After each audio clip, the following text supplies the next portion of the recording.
I will dare to say the word. You need some sort of God to have religion. The word religion, in my lifetime's experience, brings more of the baggage than the word God does. And I do apologise. I was looking at myself thinking, what are these funny blue stripes on my face? And I realised that I was Morris dancing today and I put these blue stripes on my face and I haven't yet cleaned them off. Welcome, Wyn. It's lovely to have you with us. It's lovely to be here. And do you want to begin by just maybe a minute or two, tell us about a little bit about yourself? Yeah. Well, lifelong Unitarian. I was brought up in a Unitarian Sunday school and church, and went into ministry straight from school, to be honest. And now I've been a minister in 6 churches in West Wales for 15 years. I left the ministry a year ago, well, just before the pandemic. I actually handed in my notice in February, and then the pandemic hit in March, and I started panicking because I was, jobless and soon to be homeless. But then in September last year, I started working for a mental health charity that supports farmers. And I've had a really good year, to be honest. It's been so good to have a change and a different scene and different people. And now this weekend, starting sort of a new change and a new different scenery again, and joining yourselves up here. And I'm really quite excited and really happy to be here with you. And just I don't know how to explain who I am, what I do. My big one that I always say is that because they don't answer me back, and despite contrary opinion, they actually do exactly what I tell them to do. So yeah, they are definitely my favorite people at the moment. Well, they wouldn't, I'm not sure they'd work in a Unitarian congregation so well, being told exactly what to do and doing it. So everybody tells me, Wyn, that you're a Christian, you're a Unitarian Christian. So is that true? Well, that's what everybody tells me as well, and always have done. And it's one of the things that has always bugged me, really, in that, yes, I follow the teachings of Jesus. I preach about liberal Christianity, and I would probably, yes, call myself a Unitarian Christian. That is where I would fall on the spectrum. Okay. And are you happy with that or not happy with that? Well, I'm as happy as I can be with not really seeing the point and the reason for having the labels. I don't really think that I'm happy with having to describe myself. But if I were to have to describe myself, yes, I am definitely a liberal Christian. Right. And I am happy with being called that, yes. So this idea of labels, then, I something that I always get a bit wound up with as well, because especially when I started to train for ministry, people would say to me, well, what are you? Well, I'm training to be a Unitarian minister. Well, yes, but what flavour of Unitarian minister are you? And so I found I've kind of got into a routine of answering that question. So I say I'm a spiritual humanist, and I get myself into bother then, because the atheists think I'm crazy because I'm spiritual. Mm-hmm. And then other people who are spiritual think I can't be spiritual enough because I'm saying I'm a spiritual humanist. I've definitely sort of had a similar issue in that, somebody who is a self-proclaimed, self-describing Christian would say that I have no right to call myself a Christian. And then, somebody who's closer to the humanist side of the Unitarian spectrum would say that I'm too Christian. And there is also a little bit of a stigma from the area that I'm from, in that we are considered to be quite Christian and quite conservative with a lowercase c, of course. But it's an issue, I think, that faces most of us, in that it's very difficult to find your place without being either too or not enough somehow or other. Okay. So you're sometimes not Christian enough and sometimes too Christian. Yes, depending Okay. on the company. Well, that's good, because I'm sometimes not humanist enough. Yeah. And sometimes too humanist. Exactly. Okay. So what do we do with that when we're both Unitarian?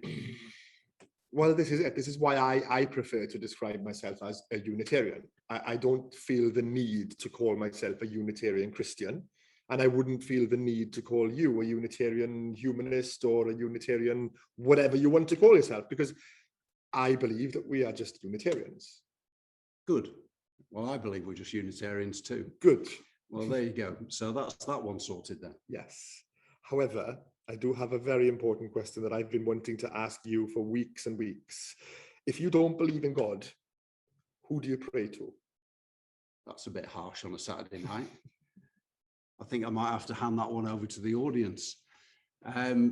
So who do you pray to? Well, I think the key there for me is in the who. You're asking me, who do I pray to? Well, I'm not sure it is a who. Okay. I sit in silence and I'm willing to experience and await guidance. And some people might put that in the language of the universe, for example. But I'm awaiting guidance. So I'm willing to believe that in sitting in silence and listening to what I call God, I am awaiting guidance for what will happen next. And that can be about the good things and the bad things. And that's what I do when I sit in silence, in meditation and in prayer. But it's not to a who. And who do you pray to? I pray to God. Okay. I pray to God, and my God sounds a lot like your God. Well, there you go. How interesting is that? And I think that, you know, I do think that the whole point is that we give a name. We give a name, and the name that I have found is God. And when somebody asks me, where is God? I would probably flip it right back to where you start and say that God is probably within us, and God is the things we do, and God is the things that bring us together, and God is there. So it's just a name. Okay, so fair enough. So if I'm hearing this correctly, then we're accused of being the wrong sort of Christian and the right sort of Christian, the wrong sort of humanist and the right sort of humanist. And we've got an experience of that I tend not to use the God language, although I do use it quite a bit. Mm-hmm. And that you would always generally use the God language, other than if you were in service to somebody who didn't want it. Yeah. It sounds remarkably similar one way and another, doesn't it? It's exactly the same, isn't it? So why do Unitarians get all uptight and argue about it all the time? I've never understood it. I have never understood it. And it's arguments that I have been drawn into on occasion, and at the end of the day, there's no reason for it. There's no reason. It's just words. It's words that we use to describe that feeling of coming together in worship or in service or in community. And our understanding surely is deeper than the words we use to describe that. Thank you. I think that's a great summary of how we will have, we've got 12 months together as a community, and Wyn coming over. I'm going to finish for the week that I'm having off on a Saturday evening, so that we can do a version of gathering and see how it all goes. So I've enjoyed that little conversation. It would appear we are Unitarians. Who'd have thought that, eh? Who'd have thought that we're actually Unitarians? Next time we'll try and discover what Unitarians are. Okay, that's good. That may take us a while. I did think all that stuff about language and labels was interesting, and how language is helpful and not helpful at the same time, and wondered actually in the whole group whether anyone has, other than Unitarian, a label with which they are comfortable. Because we don't wear our labels that comfortably, do we? And probably we have lots of different ones. That's the thing. That's what I thought. The trouble is maybe the labels are limiting. maybe that's why we don't like them. Maybe they're not big enough for what we're talking about. I find I get just faintly irritated with people who find it so hard to sort of use the G word as a sort of shorthand for the mystery that is beyond, the more than. It's just easier to use, I suppose, the G word. You know, yeah, and I tend to use things like divine mystery, that sort of thing to tread that path. I don't know about other people. Why do you say the G word? Why don't you say God? Because there is this that might arise if you use God. And I suppose I'm also aware that it is quite gendered, God, and you know, goddess, and so it has all of that stuff that goes with it. But I'm happy to use God, goddess, yeah. But it is a G word, and it's something that within Unitarianism I feel is quite difficult. It has baggage, doesn't it? It has the word for a lot of people, and I understand this. It has the word has baggage that may not always be helpful. But I was kind of wondering whether people had labels for themselves and what you are, how you label yourself. If someone asks you what that is. Well, I had an experience. We've talked about this before some while ago, and you know, we're sort of coming out as going to church, as it were, has become, you know, the opposite to what it used to be. And you know, when do you say, well, actually, I go to church, I'm a Unitarian, and that is quite a complex thing and a difficult thing for those of us that sort of segued away from it a while ago. I've come back to that. And one of the first times I tried it out in public with somebody that I didn't know at all, I got completely leapt upon with all sorts of assumptions about her baggage, about what church was, and sort of virtually pinned against my chair, you know, with lots of questions. But the questions were so, in my view, simplistic. Sorry. Negative. They were negative, but also they were simplistic because she was defining it in a way I didn't, you know, it's like the old joke, well, if I was going there, I wouldn't start from here.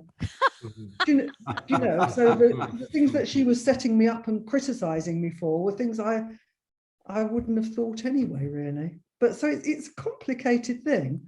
But I think we have to have the courage of whatever our convictions are, and make, you know, label ourselves, really. I rather liked Alan Rushton's article about was it seven? John Gray, seven. John Gray's, yeah, 7 stages of atheism, and I like one of the things he said in there. It says when people say they don't believe in God, he likes to say, "Which one don't you believe in?"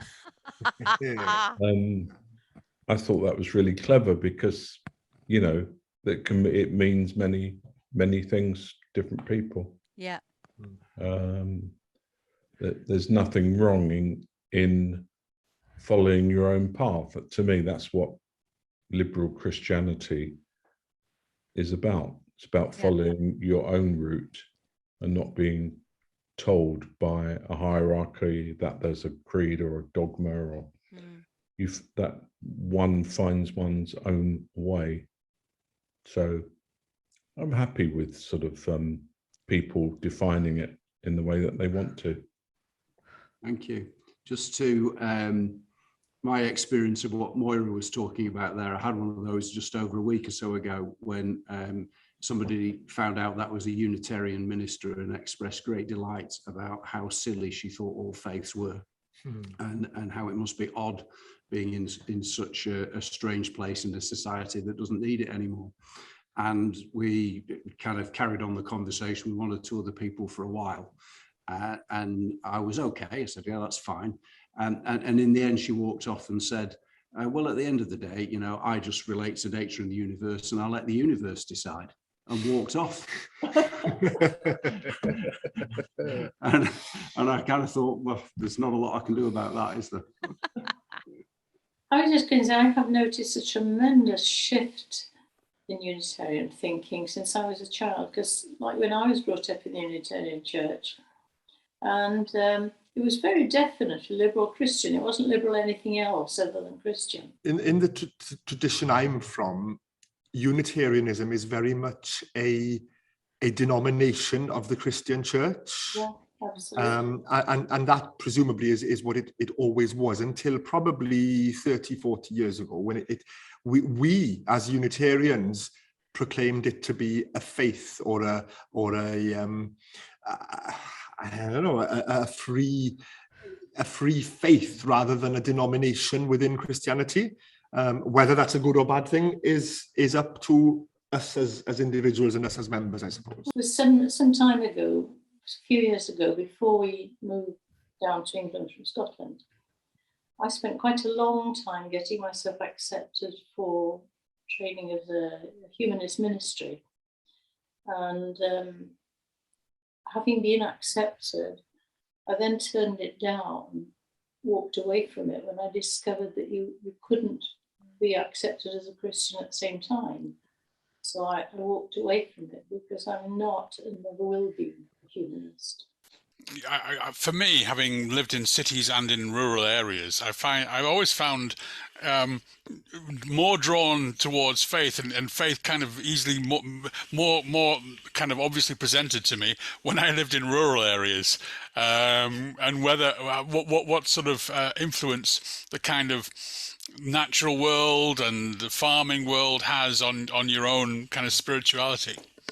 I think there's probably two ways to go with that sort of question, really. Is that the one is probably a simpler answer, in that the rural areas would probably tend to be more traditional, and you follow the tradition. Harvest festivals, for example, in where I'm from, harvest festivals, everybody goes. Even if they don't go to church on a Sunday, they turn up to the harvest festival, because you never know, it might rain next year when you're trying to make your hay.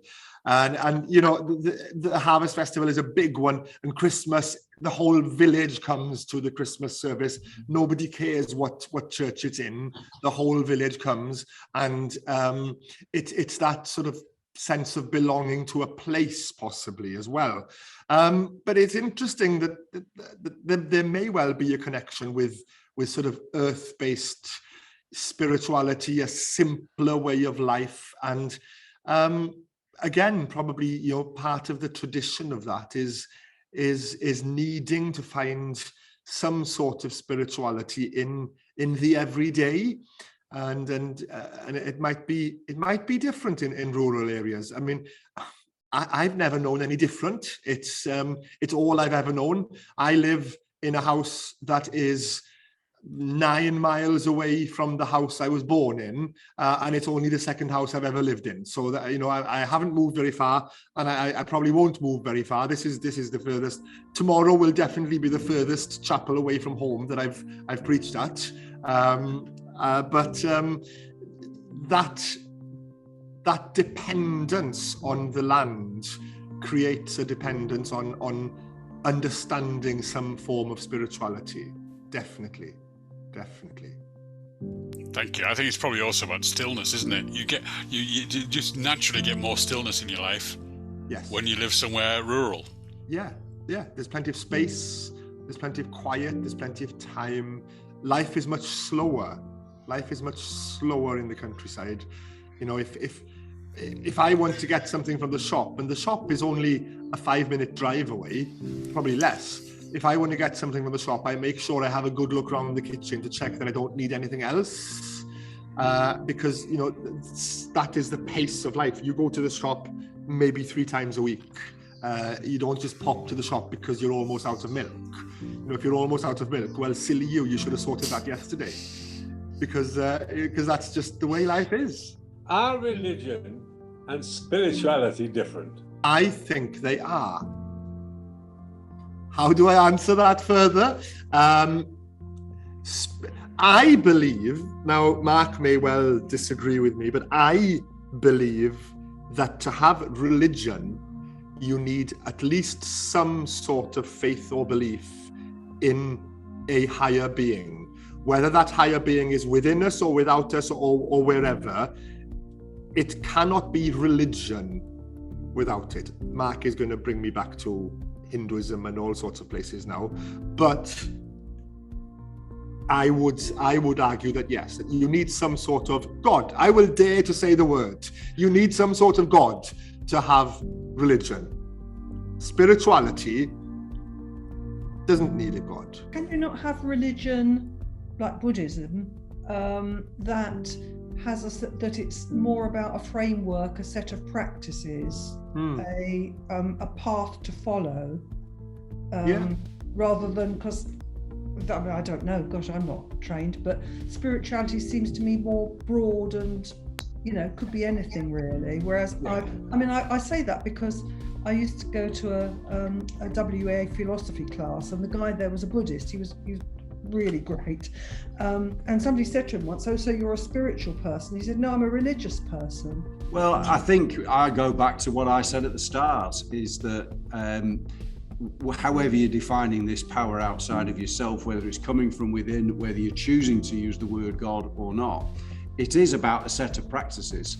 I believe that those can be expressed in a spiritual way, and that the word religion, in my lifetime's experience, brings more of the baggage than the word God does in terms of people's negativity towards it. I'm not saying I necessarily agree with that, but I think that is the case.